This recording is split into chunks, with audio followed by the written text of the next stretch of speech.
Selamat datang kembali, sahabat-sahabat setia di channel Sabda Suara. Di episode spesial Bincang Dharma kali ini, kita akan menyelami suatu perjalanan spiritual yang membawa kita ke dalam aliran waktu yang jauh, ke jantung peradaban kuno di tepi Sungai Sindu. Sungai Sindu bukan hanya sungai fisik yang mengalir di dataran Asia Selatan. Ini adalah jalan spiritual yang membawa kita kembali ke akar-akar kebijaksanaan kuno, di mana Hinduisme, sebuah agama yang memberi cahaya bagi jutaan jiwa, pertama kali bertunas. Namun untuk memahami kebenarannya sejati, kita harus merenung dalam aliran waktu, menyelusuri jejak-jejak yang tertinggal oleh para bijak kuno. Di sini, di tepi Sungai Sindu, kita menemukan titik tolak sebuah peradaban yang menakjubkan, yang memancarkan cahaya spiritual yang melampaui batas-batas waktu dan ruang. Dalam episode kita kali ini, kita akan mengajak Anda untuk menjelajahi kekayaan warisan sejarah, budaya, dan spiritual dari masa lampau ini. Kami akan membuka jendela-jendela ke dunia kuno, di mana ajaran-ajaran Dharma pertama kali disampaikan, dan di mana roh-roh bijak memandu langkah-langkah kita menuju pencerahan. Bersama-sama, kita akan memahami bagaimana awal mula Hindu di Sungai Sindu, membentuk landasan yang kokoh bagi perjalanan spiritual manusia. Kita akan merenungkan nilai-nilai yang diajarkan oleh para bijak kuno dan bagaimana ajaran-ajaran ini masih relevan dalam kehidupan kita saat ini. Jadi bersiaplah untuk memulai perjalanan spiritual yang mendalam bersama kami di channel Sabda Suara. Mari kita cerna dan resapi hikmah-hikmah yang terkandung dalam setiap sisa-sisa masa lalu yang ditemukan di tepian Sungai Sindu. Jangan lupa untuk berlangganan channel kami agar tidak ketinggalan episode-episode mendalam seperti ini. Mari bersama-sama merangkul kebijaksanaan warisan kuno dan meneruskan kepada generasi-generasi mendatang. Pada kesempatan kali ini, kita akan membahas tentang sejarah evolusi agama Hindu, yakni memaparkan perkembangan agama Hindu di dunia. Untuk rujukan sekilas sejarah evolusi agama Hindu, kita akan mengambil rujukan dari buku karya dari Profesor Dr. Litt Dr. I Gusti Putu Palguna DMA yang berjudul Sekilas Sejarah Evolusi Agama Hindu. Buku ini ditulis oleh pakar sejarah evolusi Hindu yang memiliki pengalaman menetap selama 28 tahun di India. Tentu buku ini cukup layak untuk dibaca khayalan. Apalagi ketekunan dan keseriusan penulis dalam mendalami sejarah evolusi agama Hindu sudah mendapatkan pengakuan dan apresiasi dari pemerintah, khususnya pemerintah Hindia. Dan penulis adalah salah satunya putra Indonesia yang mendapatkan bintang emas Gopaldas Memorial Gold Medal dalam bidang penelitian pada tahun 2001 dari pemerintah India. Dalam memaparkan sejarah evolusi agama Hindu, kita akan mengenalkan periodisasi evolusi sejarah Hindu. Di sini ada 7 periodisasi, yakni yang pertama ada peradaban lembah Sungai Sindu, lalu yang kedua ada zaman Weda, yang ketiga ada zaman Brahmana, yang keempat ada zaman Purana atau zaman kemasan agama dan kebudayaan Hindu, yang kelima ada zaman reformasi Hindu atau zaman Sankara Acarya, yang keenam ada zaman gerakan Bhakti atau Bhakti Movement, dan yang ketujuh adalah zaman gerakan Hindu modern atau Modern Hindu Movement. Untuk yang pertama, di kesempatan kali ini kita akan membahas peradaban lembah Sungai Sindu, yakni pada 3000 sebelum Masehi sampai dengan 2000 sebelum Masehi. Pada mulanya, sejarah India kuno atau sejarah Hindu umumnya dianggap sejarah agama Weda oleh orang-orang Arya atau Vedic Aryan. Akan tetapi, setelah Sir John Marshall menemukan peninggalan sejarah di Harappa dan Mohenjo-daro pada akhir abad ke-20, anggapan ini mulai terbantahkan. Penemuan sejarah ini menunjukkan adanya bukti-bukti bahwa sebelum kedatangan bangsa Arya, penduduk asli India telah memiliki peradaban sendiri. Agama orang Dravida atau Dravidian Religion atau agama lembah Sungai Sindu atau Sindus Religion memberikan catatan penting bagi sejarah evolusi agama Hindu di India. Mengingat banyak sekali ajaran dari agama lembah Sungai Sindu yang mempengaruhi agama dan kebudayaan Weda yang berkembang belakangan. Bukti yang pertama adalah pemujaan kepada Dewi Ibu atau Mother Goddess. Ciri-ciri yang sangat menonjol dalam agama lembah Sungai Sindu adalah adanya pemujaan kehadapan Mother Goddess atau Dewi Ibu. Bukti adanya pemujaan ini tersebar di sekitar lembah Sungai Sindu, bahkan meluas jauh dari lembah Sungai Sindu. Dan di sini ada bentuk peninggalan masa lalu dalam bentuk seperti gambaran Dewi Ibu, Di sini ada gambarannya. Dan gambar-gambar ini ditemukan pada barang-barang seperti materai tanah liat, tembikar, dan jimat atau biasa disebut dengan amulet. Orang-orang yang hidup di lembah Sungai Sindu percaya bahwa Mother Goddess atau kekuatan perempuan atau biasa disebut dengan sakti merupakan sumber dari semua ciptaan. Selain itu, hal ini juga diyakini sebagai dewi kesuburan, penguasa tumbuh-tumbuhan, penguasa dan pemberi kekuatan magis. Bukti yang kedua adanya pemujaan kepada para dewa, yakni Dewa Purusa atau Male God. Bersama dengan pemujaan kepada Mother God atau Dewi Ibu, dipuja juga dengan Male God, Dewa Purusa atau dewa laki-laki. Dalam salah satu materai atau seal ditemukan suatu ukiran yang berwujud manusia bertanduk dan memakai ikat kepala dan dikelilingi beberapa binatang. Wujud ukiran itu menyerupai orang yang bermeditasi atau beryoga. Wujud ini dianggap sebagai prototipe Siwa sebagai Siwa Yogeswara. Dan di sini adalah bukti gambaran dari peninggalan peradaban masa lalu. Di sini ada gambaran seperti seorang yang sedang bermeditasi yang memiliki dua tanduk dan memiliki ikat kepala dan dikelilingi oleh beberapa binatang di sekitarnya. Dan sementara itu adanya beberapa binatang yang mengelilingi menunjukkan ini adalah prototipe Siwa Pasupati atau dewa penguasa binatang buas. Atribut yang terpenting dari Siwa Pasupati adalah bermuka tiga atau trimuka dan memegang senjata Trisula.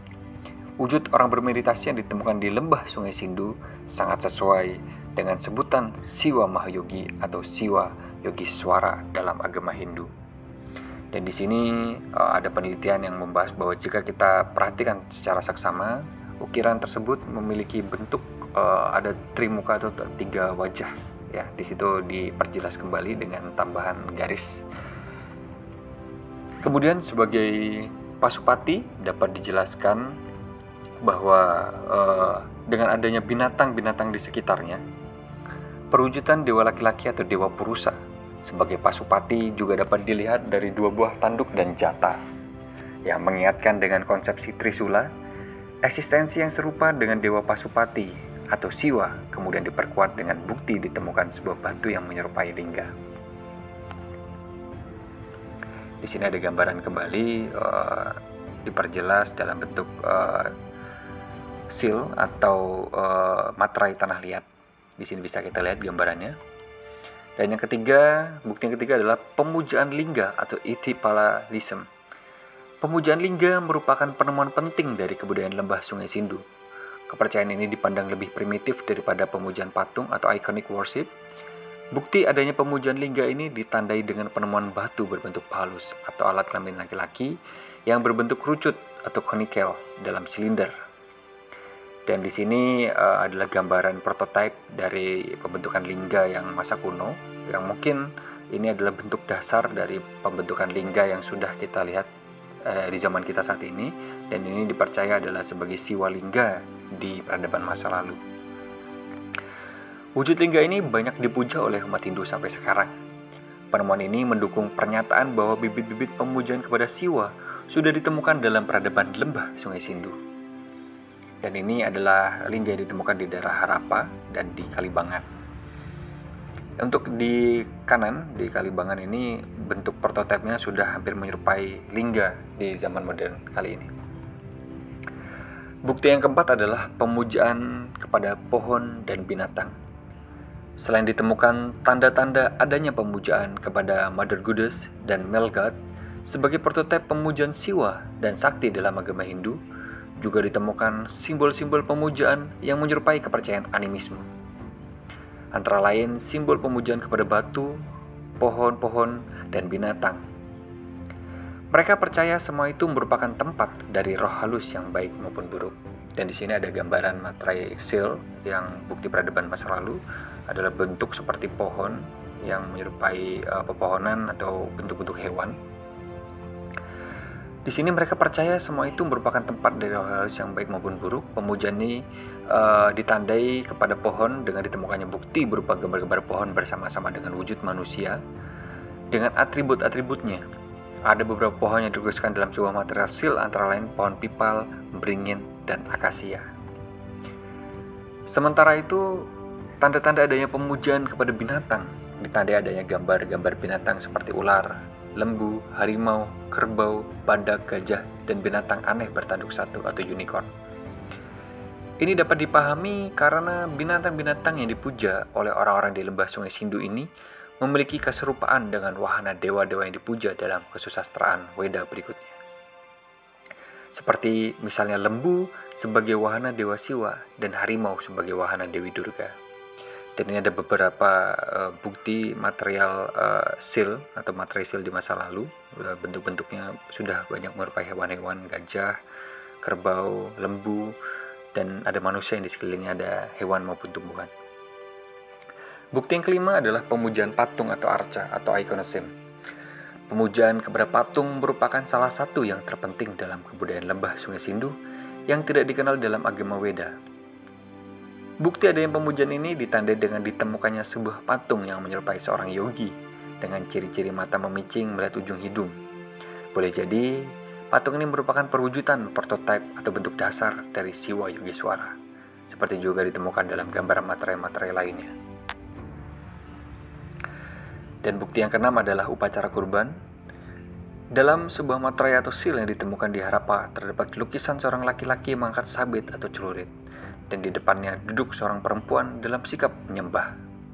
Ini diperkirakan sebagai upacara kurban manusia sebagai persembahan untuk meminta kesuburan. Dan ini adalah gambaran seal atau materainya, dan di kiri itu adalah penjelasan dari yang di atas tadi. Sementara itu, penemuan bukti sejarah dari sebuah materai di Mohenjo-daro melukiskan ada seorang pemuja dengan sikap menyembah, dan di sebelah pemuja tersebut ada seekor binatang. Di sini gambaran kanannya, seorang laki-laki memegang sabit, dan di bawah gambar tersebut terdapat 7 perempuan berderet. Lukisan binatang dan orang memegang sabit ini diperkirakan sebagai bukti adanya kurban binatang.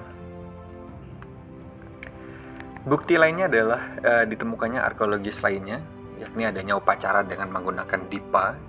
Bukti ini ditemukan berupa sebuah benda mirip cangkir dengan roda hitam bekas jilatan api di pinggirnya. Selain itu juga ditemukan bukti-bukti adanya persembahan bunga, daun, buah, dan air. Dan ini adalah bukti peninggalannya. Lalu yang selanjutnya adalah upacara kematian yang berupa penguburan, pembakaran, dan lain-lain.